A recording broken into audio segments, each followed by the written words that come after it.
Good evening. We present the news summary. The 14th edition of the Cutlass Express exercise, which will last 2 weeks, was launched this morning. This was during a ceremony at the Maritime Training and Support Center at the Seychelles Coast Guard base at Perseverance.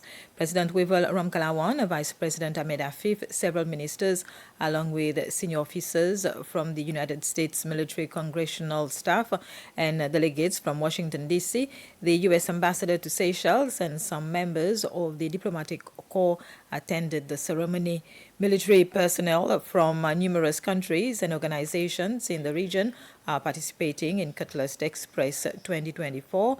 The U.S. 6th Fleet Vice Commander, Rear Admiral Calvin Foster, who is also the Director of Maritime Partnership Programs for all the nations in Africa, has described Cutlass Express 2024 as a very special one. We do it because we've invested our time and money to be here. Mr. President, your investment to host as a critical nation of Seychelles, General, your team to host and coordinate all of the activities here on the island and out at sea are all manifestations of that investment in maritime security. So we gather here for 2 weeks because it's all about the blue economy. All of our industry partners here, our governments, our people, dependent on the blue economy. So how can we make sure that that blue economy is more secure? We do these exercises together. So all the nations together, these all build friendship and partnerships. Well, I think we all collectively try to get two things. We want to share our vision, and we want to share our knowledge together. It's one thing for an island like Seychelles to be able to see what's out over the horizon. It's another thing for other countries to see what's out over their horizon. But unless we share that information together, we can't be more secure as a region. So I'm looking for connections with the Maritime Operations Centers, the RCOC, for connections even back in Italy, where my base is, to be able to connect across the region to understand where we share information on illegal activity. And ultimately, to stop that illegal activity. We can share knowledge and vision, but if we don't stop that illegal activity from happening, then why are we here?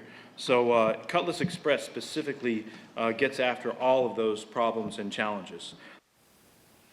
Around 10 workers from the Aida Blue cruise ship, which regularly calls at Port Victoria, took part in a cleaning activity on the Ansoyal beach. It was at the Ansoyal Beach Park that the cleaning exercise took place. They planted 25 seedlings together with some workers from the Department of Environment. The seedlings included 17 takamaka and 8 volutier plants. Apart from planting trees, they also collected waste, including plastic bottles. An official from the Ministry of Agriculture, Climate Change and Environment, Terry Musbe, said the department had already carried out work to save the trees in the area, but part of the beach is actually in danger by erosion. The first British High Commission Women's Forum was launched at the British High Commissioner's residence at Curio Road. It was opened by the spouse of the British High Commissioner, Andrea Chapa. The event started with a speech by the British High Commissioner, Jeff Clecken. Present were ministers, entrepreneurs, and professionals from different sectors. The forum was aimed to empower women in society. Mrs. Chap, who is also an environmental lawyer, marketing and communication advisor, and also a business owner, stated that the forum was to help women work together and support each other. This is the start of the British High Commission Women's Forum. This initiative hopes to get a lot of women that are based in Seychelles to join us and be part of this group so we can empower them, so we can grow together, so we can do things together, so we can support each other, love each other. That's the main purpose of this group. And well, the initiative is today, because we are a week from the International Women's Day, and we wanted to celebrate that. And we wanted to celebrate all the women that are actually doing an impact, that are actually putting a seed in the soil of Seychelles. This group tends to gather women from very different backgrounds.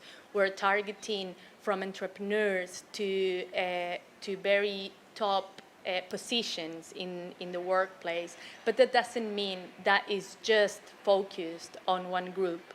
It's actually focused in every group. We want to gather together people that are making a difference in the future, in politics, in entrepreneurship, in economics, in technology, in fashion, in photography, in events. I mean, there's a lot of fields that we're going to be covering, and we're hoping that actually we can encourage everyone to be part of it.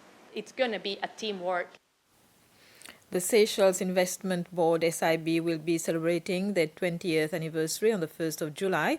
To celebrate the event, SIB has planned several activities, the first of which was the launching of the commemorative logo done this afternoon at the National History Museum in town.